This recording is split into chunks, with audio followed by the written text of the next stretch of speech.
Today, there are over 20,000 open federal government jobs, and you can apply to many of them. But there's one agency that's willing to pay you more. This is happening in the Defense Intelligence Agency, the DIA. DIA is a sub-agency of the Department of Defense, which happens to be one of the largest federal agencies in the government. The DIA is headquartered in Washington, D.C. Currently, they have over 15,000 employees, but they need more. And what they would really like to attract are cybersecurity professionals, engineers, and IT specialists. To attract them, they are using a STEM pay supplement. This additional pay boost was approved last year, and they need it because the competition for this level of talent is intense. They have been seeing some success with younger workers. The question is, will they be able to keep these new workers? One of the ways DIA is trying to do this is by offering their new employees higher salaries. In some cases, this can mean an over 35% pay bump. How does this work? Well, if you were to get a government job, usually these are on the GS pay band. That means GS1, GS15, and there's 10 steps. It would take a person 18 years to go from step 1 to step 10. Now, normally a GS7, somebody coming out of college would compete for a GS7. A GS7 is only going to pay you about $55,000 a year in and around Washington, D.C. And if you have a bachelor's degree in computer science and maybe you have $100,000 in student loan debt, that type of job is not going to interest you. So the DIA is using a completely different pay band called the GG pay band with the STEM pay added. A GG7 can start off at almost $80,000 a year. This is pretty much the floor when it comes to salaries in this agency. Now keep in mind, the ceiling for how much you can earn, it's still $191,000 a year. That's the same as a GS15. But if you look at the pay chart, you will notice that you can hit $191,000 at the GG14 level, and you can also see here there's 12 steps. This STEM pay is very similar to the special salary rate, the SSR pay some agencies are using, like the VA, in order to entice and retain a lot of their workers. So yeah, the money here can look a lot better than other government job options, but the stipulation with these type of jobs, they're in the accepted service. With federal government employment, usually there's 3 services. You have the competitive service, the accepted service, and the senior executive service. Most government jobs are either competitive service or accepted service. The benefit of being in the competitive service is that there's more job opportunities if you wanted to apply for your next promotion, or if you want to go outside of the agency. You're in DoD now, maybe you want to try to get a job at the Department of Agriculture. Well, you can just jump over there and do that if they're both in the competitive service. The accepted service is not like that, but take this for an example. I know a few people at the DoD. They were in the accepted service. The way they were able to get a competitive service job later on is they would apply internal.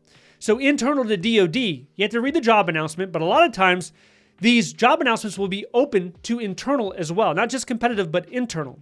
So in that case, you can go ahead and apply within the DoD and then move from accepted to competitive. Now, this is going to depend based on the job announcement. Part of the DIA's recruitment strategy is to go ahead and have close relationships with colleges so they can form that talent pipeline and inform people that are getting IT degrees, that are getting STEM degrees, that there's opportunities here. But even with this additional money, DIA still admits they can't compete with the private sector when it comes to pay. This means that you have to emphasize the benefits that federal employees get that maybe Google cannot offer, Amazon cannot offer. One of them is the federal pension. Those private companies can't offer that. Then look at the TSP, contributing 5%, matching 5%, you have your TSP. Then you even have paid parental leave, 12 weeks. Who's doing that? 75% of the private sector, they're not doing that.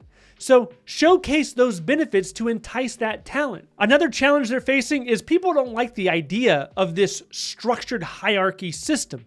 They look at it as limiting, right? This pay scale that came out in the 1940s, it doesn't meet this new generation's expectation of having flexibility and being able to work in different projects and not be pigeonholed in one area. They don't want to feel like a cog in a huge machine. All right, so let's jump on usajobs.gov and see some of these different positions in the DIA.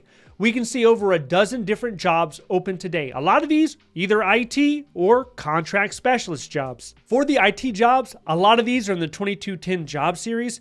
There's 11 areas that the job announcement could be focused on. And now they include the area in the title of the job announcement. You just have to look at it. So if you want to focus on IT, you can find all 11 of these areas in the OPM Job Series Handbook. These examples is how your experience should look like. There's also a program analyst position here, which is an administrative job in the 0343 job series.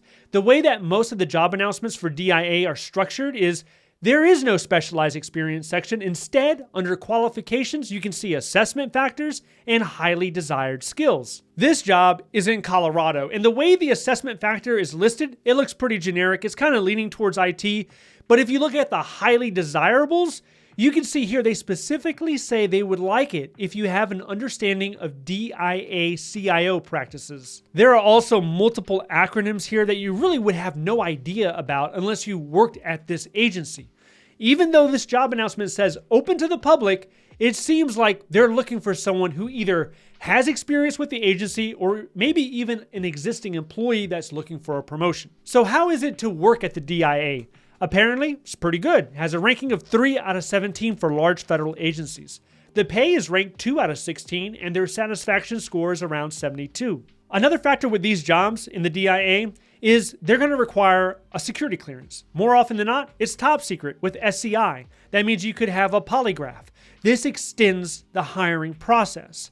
And also, when you're applying for a job that has a clearance requirement, and you're applying to multiple, you can only have one clearance at a time, usually. So if you have multiple job offers, this could create conflict and you're going to have to probably reject one of your job offers. Not only that, but it will impact your ability to work from home. One of the greatest things that we have in the federal government, we have telework, which means you can work at home 2, 3, 4 days out of the week.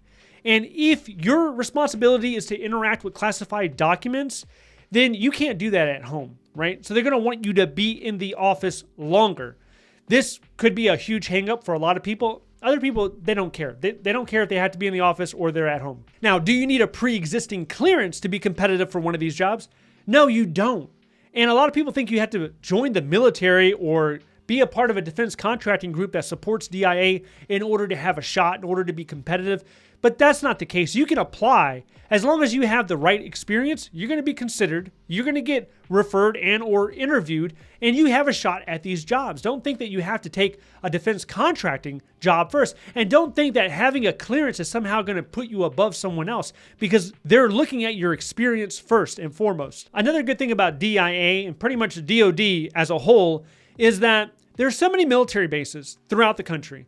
And in these military bases, there are job opportunities. In much of the same way that you will have VA clinics, there's over 1,000 of them throughout the country. Or you could have SSA, Social Security Administration offices. This creates jobs in more rural areas in smaller towns. The key to these type of jobs will be your resume. So usually when Human Resources is looking at your job application, they're going to put you in one of these 4 categories. You're either going to be not qualified, qualified, highly qualified, or best qualified. And there's so many people that are qualified and they're wondering, why do they not get the interview?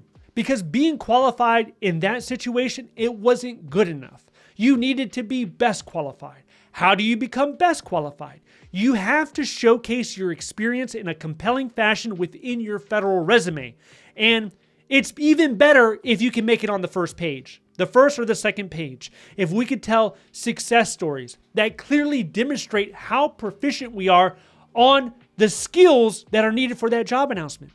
If they want you to be able to evaluate grants, if you're doing grants management, you need to have a strong grant management success story where you reviewed and identified errors and fixed it, and that process, it made it into the handbook. And now it's part of the SOP. Those are the type of success stories that we're talking about here. If you are interested in getting a federal government job, you should understand the hiring process. What goes into it? What should be the expectation? From the point where you apply, you get referred, maybe you get interviewed, maybe you don't, the job offer comes in. Are you going to negotiate your salary? How do you even do that? How long should you wait? All those type of questions. If you want to know more about the federal hiring process, I want you to watch this video next. If you would like to see more videos like this, please click like and subscribe. Thank you so much for watching. I'll see you in the next one.